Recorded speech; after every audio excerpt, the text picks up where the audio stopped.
Hey everybody, welcome back to the channel. James here from James Unveiled, and today I'm going to be kind of giving you guys an insight of my bi-weekly maintenance that I do for my RV. In case you don't know, I'm a full-time RVer, so I have a lot of friends, and there's a lot of people in different forms that always ask around, just saying like, hey, what do you normally do, either like weekly, monthly, bi-weekly, to make sure your RV is running, running smoothly. So I just figured, hey, I'm doing it today. Why not take you guys along for the ride? Of course, this is going to be different depending whether or not you're boondocking, where you're not hooked up to any amenities, utilities, power, versus actually being hooked up to like shore power. Right now, I'm full timing with full amenities and hookups. So this is kind of just my bi-weekly routine. Black tank emptying, checking the roof, things of that nature. So I just wanted to take you guys along so you can kind of get an idea of some of the maintenance of full-time RVing. It's nothing crazy, but pretty excited to show you guys. So let's jump outside. So first thing that I wanted to show you guys is in the RV we do have kind of like a main control panel, and you can check your black tank and it tells you if it's full or not.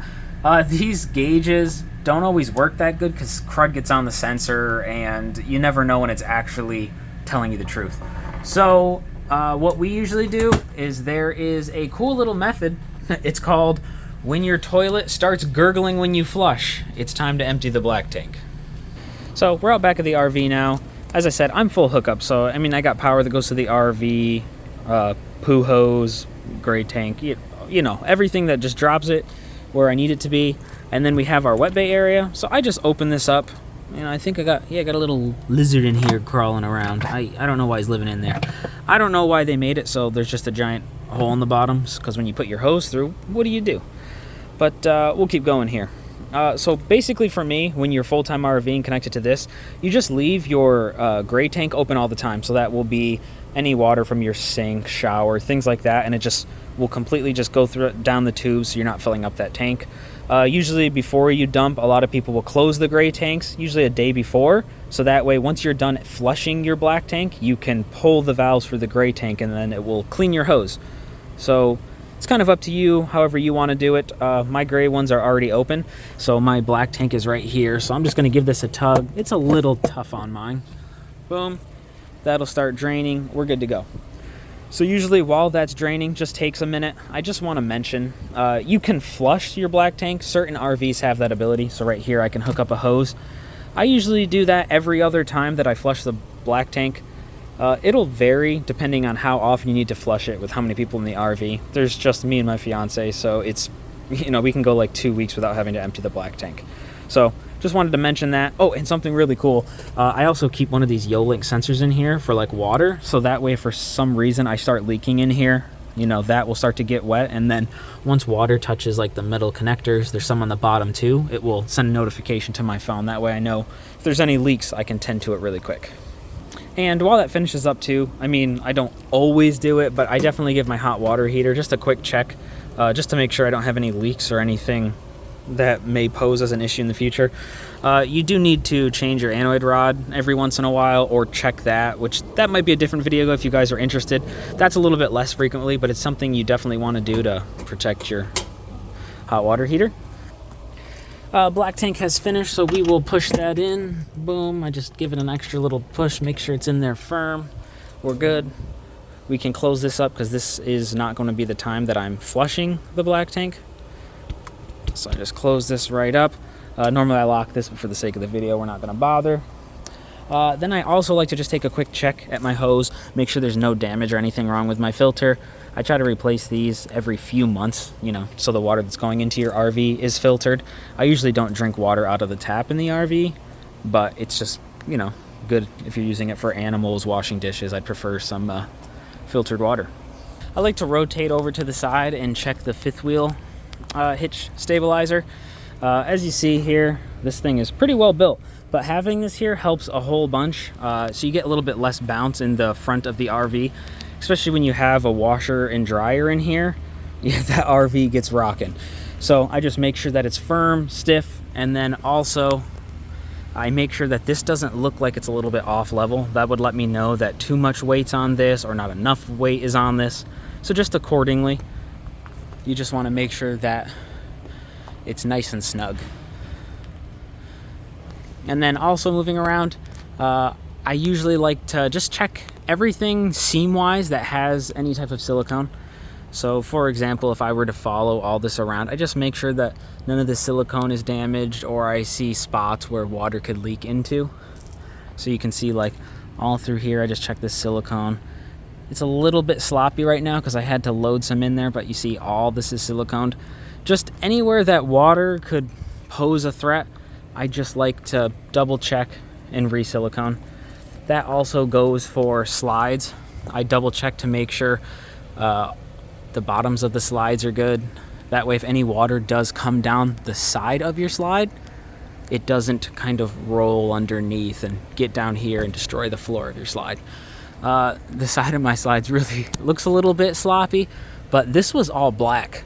It was just, since it was summer here, I just got some vinyl and just basically vinyled the side of my slide to stop the sun from cooking my slide, because the inside of that slide got so hot, it was not fun. So as you see, I did that for all the slides on this side.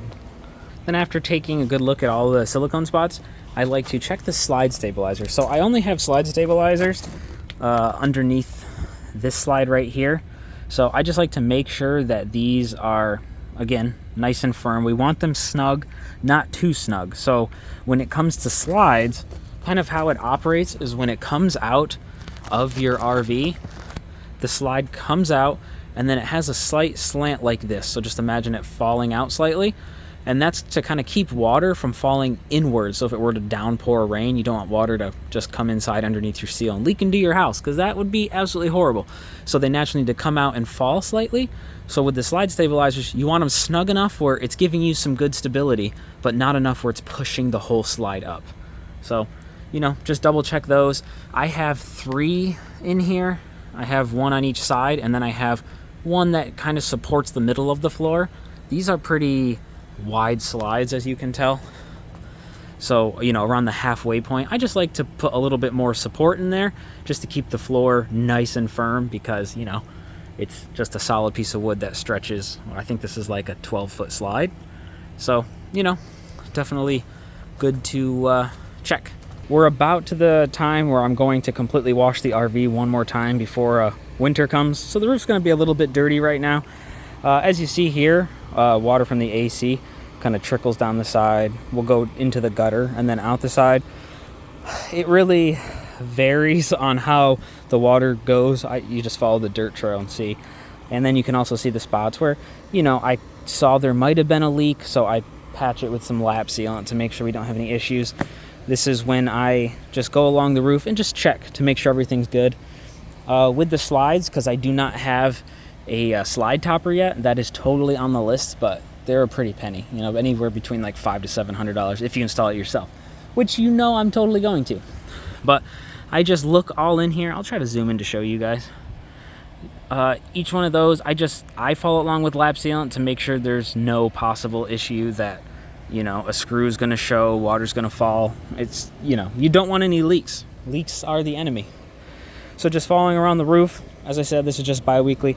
I just check everywhere I have lap sealant. I just take a quick look around and make sure I don't see any possible places where leaks could be. So this is kind of things I'm looking for, see? So like right here, you kind of have this hole. It might be okay because there's still lap sealant underneath it. But I come up here and just put a little lap sealant just to be, safe. Better safe than sorry. You don't want a leak, because once these have a leak, it's a bad time.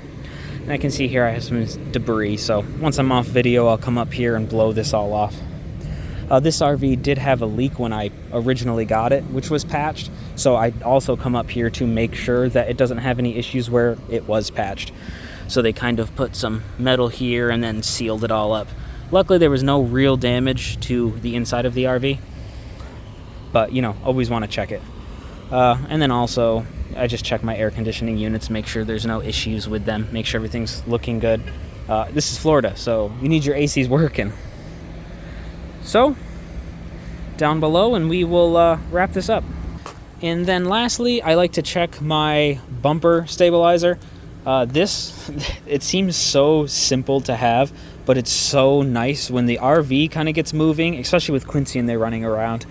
You know, the RV gets bouncing. So to have this in here definitely helps support kind of the living room area. So like this is nice and firm, just touched it. I don't want it stupid tight where it's just kind of bending the legs, but I don't want it too loose. Just want it firm so if we get rocking, it has a little bit of support. And I also just take a quick second to check my plug where my power comes in to just make sure there's no immediate damage to the cord, because you know it does rest on the ground. So I just take a quick look at that, and then boom, that's pretty much the bi-weekly look. Whew, good to be back inside. It was getting hot out there. So that pretty much wraps up everything I do outside on a bi-weekly note. Hi Quincy, how are you, buddy? As I said, it doesn't take too long, 10-15 minutes. If you do notice some things that need a little bit more attention, it might take you a little bit longer. Or if you're checking on a weekday, maybe just be like, all right, on Saturday or Sunday, I'm going to have to hunker out a few minutes and, you know, get it taken care of. The biggest thing with the RVs is just to stay on top of things and stay proactive.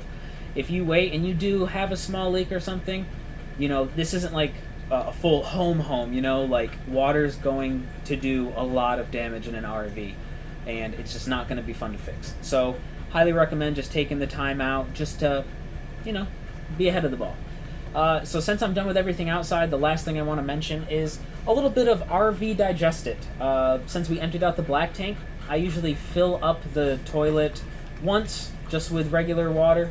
Hey pal, he don't.